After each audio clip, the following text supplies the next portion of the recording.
صدیقین ہو یا اکابرین ہو یا اس کے بعد کے اولیاء کرام ہو، سب جمع ہوتے ہیں۔ کوئی کہتا ہے کہ میرے آقا اشرف کا عرس ہے، کوئی کہتا ہے میرے پیارے اشرف کا عرس ہے، کوئی کہتا ہے میرے چہیتے اشرف کا عرس ہے۔ بڑا ہے تو چہیتا کہتا ہے، چھوٹا ہے تو آقا کہتا ہے۔ یہ سب بڑے اور چھوٹے سب بزرگوں کے عرس میں تشریف لاتے ہیں، چونکہ اس ولی کے لیے اس کی زندگی میں اس سے بڑا دن اور کوئی نہیں ہوتا۔ تو سارے اولیاء کرام ہوتے ہیں۔ اب غریب نواز کی بارگاہ میں عرس ہوتا ہے تو ظاہر ہے کہ نجف اشرف سے مولا علی بھی آتے ہوں گے، غوث اعظم بھی آتے ہوں گے، سرکار دو جہاں بھی تشریف لاتے ہوں گے۔ میرے لخت جگر معین الدین کا عرس ہے، میرے جگر کے ٹکڑے غوث اعظم بھی فرماتے ہوں گے معین الدین کا عرس ہے۔ تو یہ سارے بزرگان دین تشریف لاتے ہیں اس خوشی کے موقع پر۔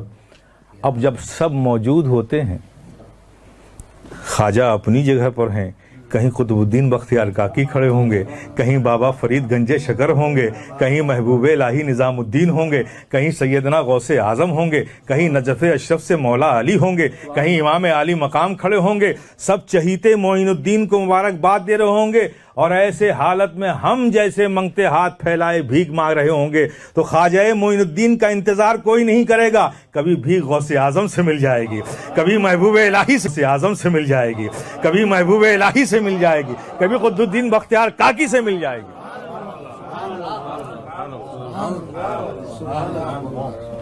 یہ شرف اور یہ انعام صرف عرس ہی کے موقع پہ ملتا ہے۔ عام دنوں میں جاؤ گے تو خواجہ تو ہیں ہی ہیں سب کے لیے، لیکن عرس میں جاؤ گے تو صرف خواجہ ہی نہیں ہیں، لینے والے ہاتھ کم ہوتے ہیں، دینے والے ہاتھ زیادہ ہوتے ہیں۔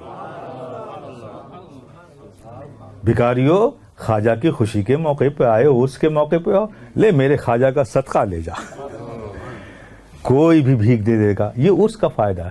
اور دوسرے لفظوں میں آپ یہ سمجھیے، ایک ہوتا ہے برسات کا ہونا موسم میں، بارش کا ریننگ سیزن میں، تو جب بارش ہوگی تو ظاہر ہے کہ ڈین ہاگ میں بھی ہوگی، ایمسٹرڈم میں بھی ہوگی، روٹرڈم میں بھی ہوگی، زولو میں بھی ہوگی، ہر جگہ بارش ہوگی۔ اور ایک بارش کبھی کبھی ایسا ہوتا ہے کہ بھٹکا ہوا بادل کوئی آ گیا، تیز ہوا چل گئی، تھوڑی سی بوندا باندی ہو گئی، پھر صاف، لیکن وہ وہیں ہوا، دوسری اسٹیٹ میں بھی کچھ نہیں ہوا۔ ایسا بھی تو ہوتا ہے نا۔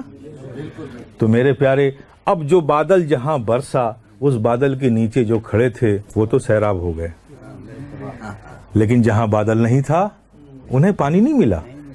تو عام دنوں میں جانا بغیر سیزن کے برسات والا معاملہ ہے۔